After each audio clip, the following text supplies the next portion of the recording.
ನಮಸ್ಕಾರ ವೀಕ್ಷಕರೇ, ನಾನು ನಿಮ್ಮ ಮಂಜುನಾಥ್ ಅಡ್ವೊಕೇಟ್ ಮಾತಾಡ್ತಾ ಇರೋದು. ಕಳೆದ 4 ವರ್ಷಗಳಿಂದ ಸರಿಸುಮಾರು 500ಕ್ಕೂ ಹೆಚ್ಚು ವಿಡಿಯೋಗಳನ್ನ ಕಾನೂನಿಗೆ ಸಂಬಂಧಪಟ್ಟಂತೆ ಹಾಗೂ ಇನ್ನಿತರ ವಿಚಾರಗಳಿಗೆ ಸಂಬಂಧಪಟ್ಟಂತೆ ಯಾವಾಗ ಸಾರ್ವಜನಿಕರ ಒಳಿತಿಗಾಗಿ ಈ ವಿಚಾರ ಬಹಳ ಮುಖ್ಯವಾದದ್ದು ಅಂತ ಅನ್ಸುತ್ತೋ ಅಂತಹ ವಿಚಾರಗಳನ್ನ ಸಾರ್ವಜನಿಕರ ಸದುದ್ದೇಶಕ್ಕಾಗಿ, ಒಳಿತಿಗಾಗಿ, ಜ್ಞಾನವನ್ನು ಮೂಡಿಸಲಿಕ್ಕಾಗಿ ನನಗೆ ತಿಳಿದಂತಹ ಜ್ಞಾನವನ್ನ ಮುಕ್ತವಾಗಿ ಸಾರ್ವಜನಿಕ ಕಲ್ಯಾಣದ ದೃಷ್ಟಿಯಿಂದ ನೀಡ್ತಾ ಬರ್ತಾ ಇದ್ದೇನೆ. ವಕೀಲರಾಗಿ ಕಾನೂನಿನ ಸಮಸ್ಯೆಗಳನ್ನು ಎದುರಿಸುವಂತಹ ಜೀವಿಗಳು, ಮನುಷ್ಯರು ನಮ್ಮ ಬಳಿ ಬರುವುದು ಸಹಜ. ಅವರ ಅಹವಾಲುಗಳನ್ನು ಕೇಳಿದ ನಂತರ ನನಗೆ ಅನಿಸುತ್ತೆ, ಕಾನೂನಿನ ಸಮಸ್ಯೆಗಳನ್ನ ಎದುರಿಸುವಂತಹ ಪರಿಸ್ಥಿತಿಯೇ ಇವರಿಗೆ ಎದುರಾಗದಿರಲಿ, ಕಾನೂನಿನ ಒಂದು ಸಾಮಾನ್ಯ ತಿಳುವಳಿಕೆಯನ್ನ ಯಾಕೆ ನಾನು ನೀಡಬಾರದು ಇವರ ಒಳಿತಿಗಾಗಿ ಅಂತ ಭಾವಿಸಿ ಈ 4 ವರ್ಷಗಳ ಹಿಂದೆ ನಾನು ಈ ಒಂದು ಚಾನೆಲ್ ಅನ್ನ ಓಪನ್ ಮಾಡಿದೆ. ಈ ಒಂದು ಸಂದರ್ಭದಲ್ಲಿ ಸಾಕಷ್ಟು ವಿಚಾರಗಳನ್ನು ನೀಡ್ತಾ ಬಂದೆ. ಈ 4 ವರ್ಷಗಳಿಂದ ಸರಿಸುಮಾರು 500ಕ್ಕೂ ಹೆಚ್ಚು ವಿಡಿಯೋಗಳನ್ನ ಮಾಡಿ ಹಾಕಿದ್ದೇನೆ.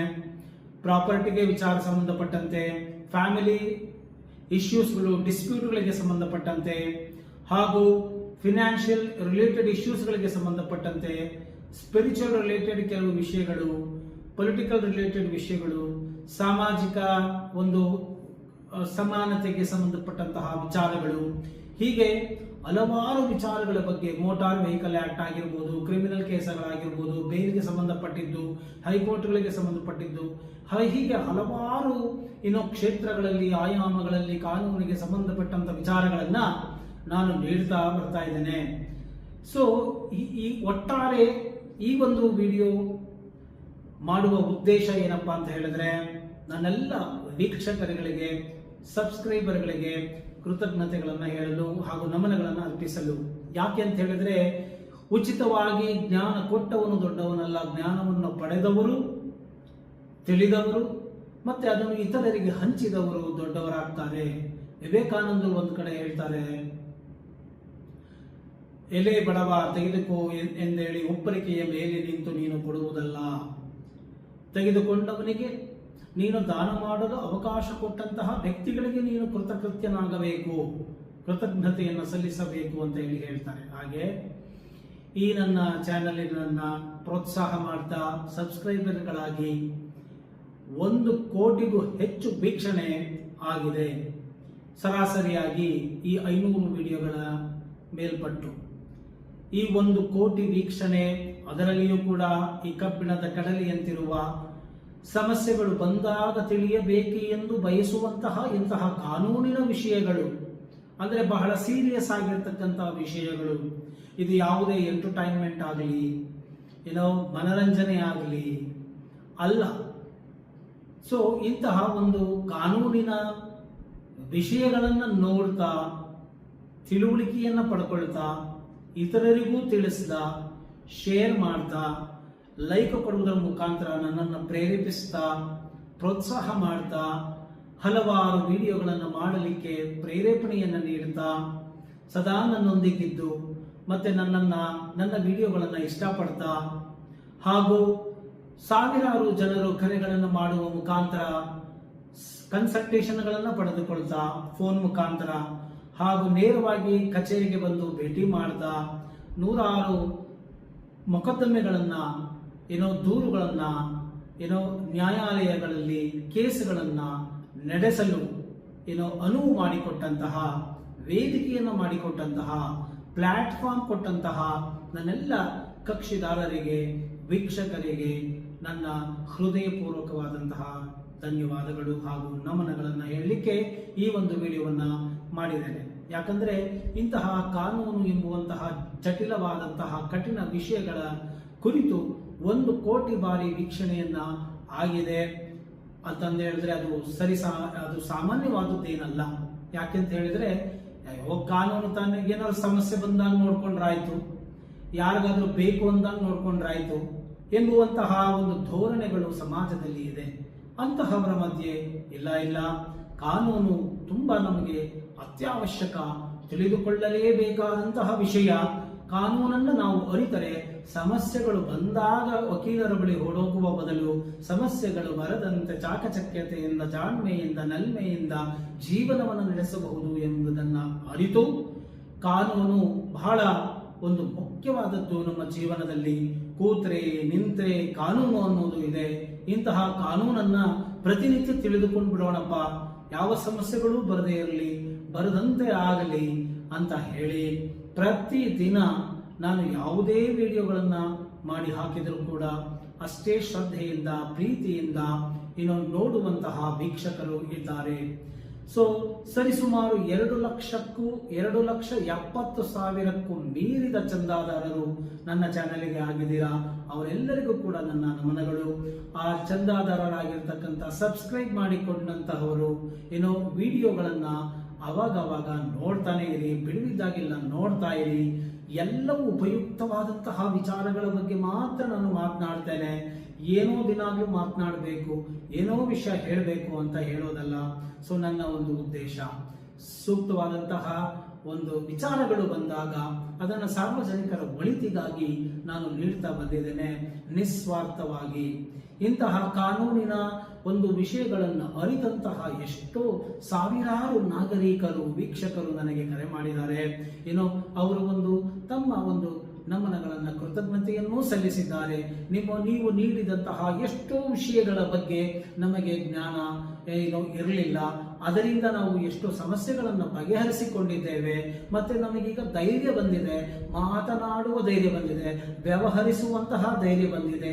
ಸೊ ಈ ನಮ್ಮನ್ನ ಈ ಹಂತಕ್ಕೆ ತಲುಪಿಸಿದ್ದಕ್ಕೆ ನಿಮಗೆ ಧನ್ಯವಾದಗಳು, ನಮನಗಳು, ಕೃತಜ್ಞತೆಗಳು ಅಂತ ಹೇಳ್ತಾ ಎಷ್ಟೋ ನೂರಾರು ಮಂದಿ ತಮ್ಮ ಮನವಿಯನ್ನ ಅಥವಾ ಅವರ ಅಭಿಪ್ರಾಯವನ್ನ ವ್ಯಕ್ತಪಡಿಸಿದ್ದಾರೆ ನನ್ನ ಬಳಿ.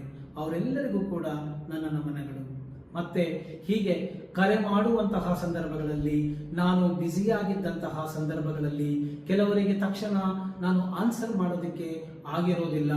ಮತ್ತೆ ಕೆಲವರು ಅರ್ಥ ಮಾಡಿಕೊಳ್ಳಬೇಕು, ನಾನು ಲಕ್ಷಾಂತರ ಜನಕ್ಕೆ ರೀಚ್ ಆಗಿರೋ ವ್ಯಕ್ತಿ ಆಗಿರೋದ್ರಿಂದ, ನಾನೇ ನೇರವಾಗಿ ನಿಮ್ಮ ಕರೆಗಳನ್ನು ಅಟೆಂಡ್ ಮಾಡ್ತಾ ಇರೋದ್ರಿಂದ, ಈಗ ಆಲ್ರೆಡಿ ಕಂಪನಿಯನ್ನು ವಿಸ್ತಾರ ಮಾಡಿ 15 ಜನರಿಗೂ ಹೆಚ್ಚು ವಕೀಲರಿದ್ದಾರೆ. ಆದರೂ ನಾನೇ ಕರೆಯನ್ನು ಸ್ವೀಕಾರ ಮಾಡ್ತಾ ಇದ್ದೇನೆ, ನಾನೇ ಮಾತನಾಡಲಿಕ್ಕೆ ಬಯಸ್ತೇನೆ. ಸೊ ಇಂತಹ ಸಂದರ್ಭಗಳಲ್ಲಿ ತಕ್ಷಣಕ್ಕೆ ಮಾತನಾಡಕ್ಕಾಗದೇದಾಗ ಅದನ್ನೆಲ್ಲವನ್ನು ಕೂಡ ಸ್ವಲ್ಪ ಸಹಕರಿಸಿ ಬಿಡುವಾದಾಗ ಮತ್ತೊಮ್ಮೆ ಪ್ರಯತ್ನ ಮಾಡಿ ಮಾತನಾಡಬೇಕು ಅಂತ ಹೇಳಿ ಕೇಳ್ಕೊಳ್ತೇನೆ. ನಾನು ತಕ್ಷಣ ಶೀಘ್ರವಾಗಿ ಯಾರಿಗಾದರೂ ನಾನು ಪ್ರತ್ಯುತ್ತರ ಕೊಡಲಿಕ್ಕೆ ಆಗದೆ ಹೋದರೆ, ಬೇಜಾರಾಗಿದ್ರೆ ಅಂಥವ್ರಿಗೂ ನಾನು ಇಲ್ಲಿ ಕ್ಷಮೆ ಕೇಳ್ತೇನೆ. ಹಾಗೂ ಇನ್ನೊಂದೇನಪ್ಪ ಅಂತ ಹೇಳಿದ್ರೆ, ಈ ವಿಡಿಯೋ ಮಾಡುವಂತಹ ಸಂದರ್ಭಗಳಲ್ಲಿ ಅಥವಾ ಸಲಹೆಗಳನ್ನು ಕೊಡುವಂತಹ ಸಂದರ್ಭಗಳಲ್ಲಿ ಎಲ್ಲಾದರೂ ಅಪ್ಪಿತಪ್ಪಿ ಪ್ರಜ್ಞಾಪೂರ್ವಕವಾಗಿ ಅಲ್ಲದೆ ಕೆಲವು ಅಸಮಾಧಾನಕರವಾದಂತಹ ಶಬ್ದಗಳು ಏನಾದರೂ ಬಳಕೆಯಾಗಿದ್ರೆ 100% ನನಗೆ ವಿಶ್ವಾಸ ಇದೆ, ನಾನು ಆ ರೀತಿ ಬಳಕೆ ಮಾಡುವಂತಹ ವ್ಯಕ್ತಿಯೂ ಅಲ್ಲ, ಮಾತನಾಡುವಂತಹ ವ್ಯಕ್ತಿಯೂ ಅಲ್ಲ. ಸೊ ಹಾಗೇನಾದರೂ ನಮ್ಮ ಕಣ್ ತಪ್ಪಿಸಿ, ಮನ ತಪ್ಪಿಸಿ, ಬುದ್ಧಿ ತಪ್ಪಿಸಿ ಅಂತಹ ಪದಗಳು ಏನಾದರೂ ಆಗಿದ್ರೆ, ಅವು ಬಳಕೆಯಾಗಿದ್ದರೆ, ಅದರಿಂದ ಯಾರಿಗಾದರೂ ಅಸಮಾಧಾನ ಆಗಿದ್ದರೆ ಅವರಿಗೂ ನಾನು ಇಲ್ಲಿ ಕ್ಷಮೆಯನ್ನು ಕೇಳಲಿಕ್ಕೆ ಬಯಸ್ತೇನೆ. ಹಾಗೂ ಈ ಸಲಹೆಗಳನ್ನು ಪಡೆದುಕೊಳ್ಳುವಂತಹ ಸಂದರ್ಭಗಳಲ್ಲಿ ಯಾರಾದರೂ ಈಗ ನೋಡಿ, ಕನ್ಸಲ್ಟೇಷನ್ ಫೀಸ್ ಅನ್ನೋದು ಇರುತ್ತೆ. ಯಾಕೆ ಅಂತ ಹೇಳಿದರೆ, ನನ್ನ ವೃತ್ತಿ ಅದು. ಈಗ ಒಂದು ದೊಡ್ಡ ಕಚೇರಿಯನ್ನ ಇಟ್ಟು, ವಕೀಲರುಗಳನ್ನ ಇಟ್ಟು ಪ್ರಾಮಾಣಿಕವಾಗಿ ಜನರಿಗೆ ನ್ಯಾಯವನ್ನು ಒದಗಿಸುವಂತಹ ಸಂದರ್ಭದಲ್ಲಿ ಅದಕ್ಕೆ ಅದರದೇ ಆದಂತಹ ವೆಚ್ಚಗಳು ಇದ್ದೇ ಇರುತ್ತೆ. ಮತ್ತೆ ಅದು ನನ್ನ ವೃತ್ತಿಯಾಗಿದೆ, ಮತ್ತೆ ಹಾಗೂ ಅದು ನನ್ನ ಬ್ರೆಡ್ ಅಂಡ್ ಬಟರ್, ಹೊಟ್ಟೆಪಾಡಾಗಿದೆ. ಇಂತಹ ಸಂದರ್ಭಗಳಲ್ಲಿ ನಾನು ಆ ಕೇಸಿಗೆ ಸಂಬಂಧಪಟ್ಟಂತೆ ನಾನು ಇಷ್ಟು ಅಂತ ಹೇಳಿ ಚಾರ್ಜ್ ಮಾಡಬೇಕಾಗುತ್ತೆ, ಮತ್ತೆ ಫೀಸ್ ಇಡಬೇಕಾಗುತ್ತೆ.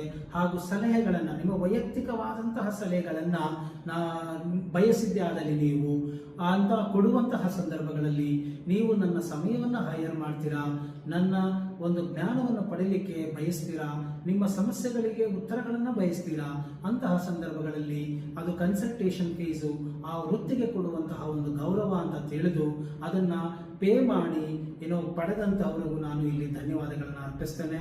ಹಾಗೆ ಕೆಲವರು ಕರೆ ಮಾಡ್ತಾರೆ, ಕನ್ಸಲ್ಟೇಷನ್ ಫೀಸ್ ಇರುತ್ತೆ, ಪೇ ಮಾಡಿ, ಕಾಲ್ ಮಾಡಿ, ಸ್ವಲ್ಪ ಸಮಯ ಬಿಟ್ಟು ಮಾಡಿ ಅಂದಾಗ ಕೆಲವರಿಗೆ ಅಸಮಾಧಾನ ಆಗಿರಬಹುದು, ಬೇಜಾರಾಗಿರಬಹುದು. ತೊಂದರೆ ಇಲ್ಲ. ಯಾಕೆಂತ ಹೇಳಿದ್ರೆ ನೋಡಿ, ಎಲ್ಲವೂ ಯಾವುದು ಕೂಡ ಫ್ರೀ ಆಗಿ ಸಿಗೋದಿಲ್ಲ.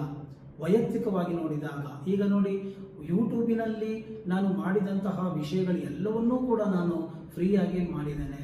ಸೊ ಯಾವುದಕ್ಕೂ ನಾನು ಅದರಲ್ಲಿ ಸಬ್ಸ್ಕ್ರಿಪ್ಷನ್ ಆಗಲಿ, ಪ್ರೀಮಿಯಂ ವಿಡಿಯೋಸ್ ಅಂತಾಗಲಿ, ಅದಕ್ಕಿಷ್ಟು ಅಂತ ಫೀಸ್ ಅಂತಾಗಲಿ, ಚಂದಾದಾರರಾಗಿ ನಾನು ಮಾಡ್ಕೋಬೇಕಂದ್ರೆ ಇಷ್ಟು ಅಂತ ಫೀಸ್ ಆಗಲಿ, ನಾಮಿನಲ್ ಆಗಿ ಏನೂ ಮಾಡಿಲ್ಲ. ಅದೆಲ್ಲವನ್ನು ಸದುದ್ದೇಶದಿಂದ, ಒಳ್ಳೆಯ ಮನಸ್ಸಿನಿಂದ ಸಾರ್ವಜನಿಕರಿಗೆ ಒಳ್ಳೆಯದಾಗಲಿ ಅಂತ ಹೇಳಿ ನನ್ನ ಬಿಡುವಿನ ಸಮಯದಲ್ಲಿ ನಾನು ಮಾಹಿತಿಗಳನ್ನು ನೀಡ್ತಾ ಬರ್ತಾ ಇದ್ದೇನೆ ಉಚಿತವಾಗಿ. ಆದರೆ ಸಲಹೆಗಳನ್ನು ನೀವು ಪಡೆಯಬೇಕಾಗಿದ್ದೆ ಆದಲ್ಲಿ, ನಿಮ್ಮ ವೈಯಕ್ತಿಕ ಸಮಸ್ಯೆಗಳಿಗೆ ನಾನು ನನ್ನ ಸಮಯವನ್ನು ಕೊಡಬೇಕಾಗಿದ್ದೆ ಆದಲ್ಲಿ, ಅಥವಾ ನಾನು ಶ್ರಮಪಟ್ಟು ಗಳಿಸಿದಂತಹ ಕಾನೂನಿನ ಜ್ಞಾನದ ಒಂದು ಉಪಯೋಗ ನಿಮಗೆ ಬೇಕಾಗಿದ್ದೆ ಆದಲ್ಲಿ ಖಂಡಿತ ನೀವು ಅದಕ್ಕೆ ಫೀಸನ್ನು ಪೇ ಮಾಡಿ ಪಡೆದುಕೊಳ್ಳಬೇಕು. ಇಲ್ಲದೆ ಹೋದಲ್ಲಿ ಅದಕ್ಕೆ ಬೆಲೆಯೂ ಇರೋದಿಲ್ಲ, ಮಹತ್ವವೂ ಇರೋದಿಲ್ಲ. ಮತ್ತೆ ಯಾರ್ಯಾರು ಉಚಿತ ಅಂದ್ರೆ ನಿಮಗೆ ಗೊತ್ತಿದೆ, ಈ ಎಲ್ಲರೂ ಕೂಡ ಸಾಲಾಗ್ಬಿಡ್ತಾರೆ, ಎಲ್ಲರೂ ಕರೆ ಮಾಡಕ್ಕೆ ಪ್ರಾರಂಭ ಮಾಡ್ತಾರೆ. ಆಗ ನಿಜವಾಗಿಯೂ ಕೂಡ ಅನ್ಯಾಯ ಆಗಿರುವವರಿಗೆ, ಸಲಹೆ ಬೇಕಾದವರಿಗೆ ನಾನು ಸಮಯ ಕೊಡಲಿಕ್ಕೆ ಆಗೋದಿಲ್ಲ. ಆದ್ದರಿಂದ ಈ ಒಂದು ವಿಷಯವನ್ನ ತುಂಬಾ ಬ್ರಾಡ್ ಮೈಂಡಿಂದ ನೀವು ಅರ್ಥ ಮಾಡಿಕೊಂಡು ನಡೆದುಕೊಳ್ಳಬೇಕು. ಕೆಲವರು ಹಳ್ಳಿಯಿಂದ ಮಾಡ್ತಾರೆ, ಮುಗ್ಧರು ಮಾಡ್ತಾರೆ, ರೈತರು ಅಥವಾ ಅಮಾಯಕರುಗಳು ಕೂಡ ನನಗೆ ಕರೆ ಮಾಡಿರುವುದುಂಟು. ಮಾಡಿದಂತಹ ಸಂದರ್ಭಗಳಲ್ಲಿ ಅವರಿಗೆ ಅಲ್ಲಿ ಡಿಸ್ಕ್ರಿಪ್ಷನ್ ಬಾಕ್ಸ್ ಅಲ್ಲಿ ಹಾಕಿರೋದನ್ನು ಓದುವಂತಹ ಒಂದು ತಾಳ್ಮೆಯೂ ಇರೋದಿಲ್ಲ. ಕೆಲವರು ಯೂಟ್ಯೂಬ್ ನೋಡಕ್ ಗೊತ್ತಿರುತ್ತೆ, ಮತ್ತೆ ಡಿಸ್ಕ್ರಿಪ್ಷನ್ಗೆ ಹೋಗಕ್ಕೆ ಗೊತ್ತಿರುತ್ತೆ, ಅಲ್ಲಿ ನನ್ನ ಕಾಂಟ್ಯಾಕ್ಟ್ ನಂಬರ್ ನೋಡಿಕೊಂಡು ಅದನ್ನು ಕರೆ ಮಾಡೋಕ್ಕೂ ಗೊತ್ತಿರುತ್ತೆ, ಅಲ್ಲಿ ಕನ್ಸಲ್ಟೇಷನ್ ಫೀಸ್ ಇದೆ ಅನ್ನೋದನ್ನು ಮಾತ್ರ ಅವ್ರಿಗೆ ಗೊತ್ತಿರೋದಿಲ್ಲ. ಈ ರೀತಿಯಾಗಿ ನಡ್ಕೊಳ್ಳೋರು ಇರ್ತಾರೆ. ಮತ್ತೆ ಕರೆ ಮಾಡಿ ಇದು ನಿಜವಾಗ್ಲೂ ಚಾನಲ್ ಇದೆಯಾ ಅಂತ ಚೆಕ್ ಮಾಡಿಕೊಂಡು ಹಾಕೋರು ಇರ್ತಾರೆ. ಸೊ ಇದು ಯಾವುದು ತಪ್ಪಲ್ಲ. ಆದರೆ ನೀವು ಗೊತ್ತಾದ ಮೇಲೆ, ಈಗ ಆಲ್ರೆಡಿ 100 ವಿಡಿಯೋಗಳ ಮೂಲಕ ಸಾಕಷ್ಟು ಜ್ಞಾನವನ್ನು ನಾನು ಕೊಟ್ಟಿದ್ದೇನೆ. ಸೊ ಅದರಿಂದ ಏನನ್ನೂ ಕೊಡದೆ ಯಾರೂ ಲಕ್ಷಗಟ್ಟಲೆ ಯಾರೂ ದುಡ್ಡು ಕೇಳ್ತಾ ಇಲ್ಲ. ನಾಮಿನಲ್ ಆಗಿ ಇದ್ದಾಗ ಆ ಫೀಸನ್ನು ದಯಮಾಡಿ ನೀವು ಪಾವತಿ ಮಾಡಿಯೇ ನೀವು ಸಲಹೆಗಳನ್ನು ಪಡೆದುಕೊಳ್ಳಬೇಕು. ಆಗ ಮಾತ್ರ ನಾನು ಅವಶ್ಯಕತೆ ಇದ್ದವರಿಗೆ ನನ್ನ ಸಮಯವನ್ನು ಕೊಡ್ಬೋದಾಗುತ್ತೆ. ಇಲ್ಲ ಅಂತ ಹೇಳಿದ್ರೆ ಕಷ್ಟ ಆಗುತ್ತೆ. ಮತ್ತೆ ಯಾವುದು ಕೂಡ there is no free lunch available in the earth ಅಂದಾಗೆ. ಸೊ ಯಾವುದು ಕೂಡ ಫ್ರೀಯಾಗಿ ಸಿಗೋದಿಲ್ಲ. ಸೊ ನನಗೆ ಲಕ್ಷಾಂತರ ವ್ಯೂಗಳು ಆಗಬೇಕು ಅನ್ನೋದೇನಿಲ್ಲ, ವ್ಯೂಸ್ ಬರಬೇಕು ಅಂತೇನಿಲ್ಲ, ಯಾವುದೇ ನಾನು ಬಯಸಿಲ್ಲ. ನಾನು ನಿಷ್ಕಲ್ಮಶವಾಗಿ ಕೊಡ್ತಾ ಬರ್ತಾ ಇದ್ದೇನೆ. ಯಾಕೆಂದ್ರೆ ಇದು ಎಂಟರ್ಟೈನ್ಮೆಂಟ್ ಅಲ್ಲ.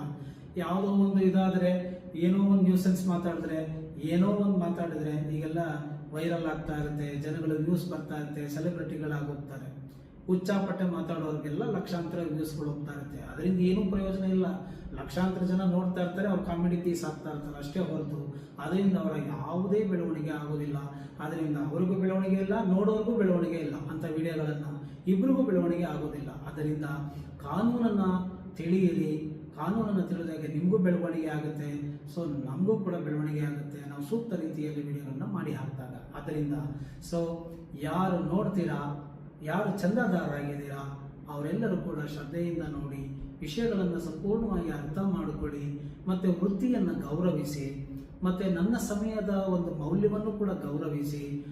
ಮತ್ತೆ ಯಾರಿಗಾದರೂ ನೇರವಾಗಿ ಬೇಕಾಗಿದ್ರೆ ಸಲಹೆಗಳು ಬಂದು ಭೇಟಿ ಮಾಡಿ, ಕೇಸುಗಳನ್ನು ಕೂಡ ನಡೆಸಿಕೊಡ್ತಾ ಇದ್ದೇನೆ. ಕೈಲಾದ ಮಟ್ಟಿಗೆ ನನ್ನ ಸಮಯವನ್ನು ನಾನು ಸಾರ್ವಜನಿಕರ ಉದ್ದೇಶಕ್ಕಾಗಿ ಬಳಕೆ ಮಾಡ್ತಾ ಇದ್ದೇನೆ ಅಂತ ಇಲ್ಲಿ ಹೇಳ್ತಾ, ಈ ಒಂದು ಸಂದರ್ಭಗಳಲ್ಲಿ ನಾನು ಕೆಲವರಿಗೆ ಕೃತಜ್ಞತೆಗಳನ್ನು ಸಲ್ಲಿಸಿದ್ದೇನೆ, ಕೆಲವರಿಗೆ ಕಿವಿ ಮಾತನ್ನ ಹೇಳಿದ್ದೇನೆ, ನನ್ನ ಚಾನಲಿನ ಉದ್ದೇಶವನ್ನು ತಿಳಿಯಲು ಸ್ಪಷ್ಟಪಡಿಸಿದ್ದೇನೆ.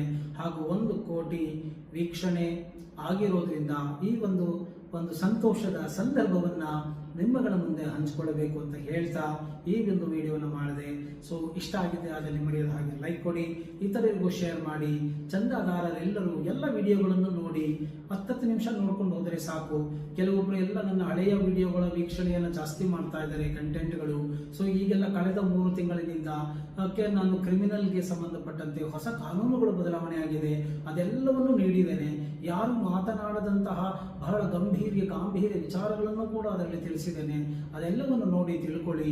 ಕೆಲವು ಪ್ರಾಪರ್ಟಿ ಮ್ಯಾಟರ್ಗಳು ಮಾತ್ರ ವ್ಯೂವರ್ಸು, ಫ್ಯಾಮಿಲಿ ಮ್ಯಾಟರ್ಗೆ ವ್ಯೂವರ್ಸು, ಈ ರೀತಿಯಾಗಿ ಗುಂಪುಗಳು ಅಥವಾ ಅವ್ರಿಗೆ ಬೇಕಾಗಿರೋದನ್ನು ಮಾತ್ರ ನೋಡುವಂಥದ್ದು, ಈ ರೀತಿ ಮಾಡ್ಕೊಳ್ಳೋಕೆ ಹೋಗಬೇಡಿ. ಪ್ರತಿಯೊಂದು ಒಂದು ಕಾನೂನು ಅನ್ನೋದು ತುಂಬ ಅತ್ಯವಶ್ಯಕವಾದಂಥ ವಿಚಾರ. 10 ನಿಮಿಷ ನೀವು ವಿಡಿಯೋಗಳನ್ನ ನೋಡ್ತಾ ಬಂದರೆ ಎಲ್ಲವನ್ನು ಕೂಡ ಖಂಡಿತವಾಗಿಯೂ ನಿಮ್ಗೆ ಒಳ್ಳೆ ಜ್ಞಾನ ಸಿಗುತ್ತೆ.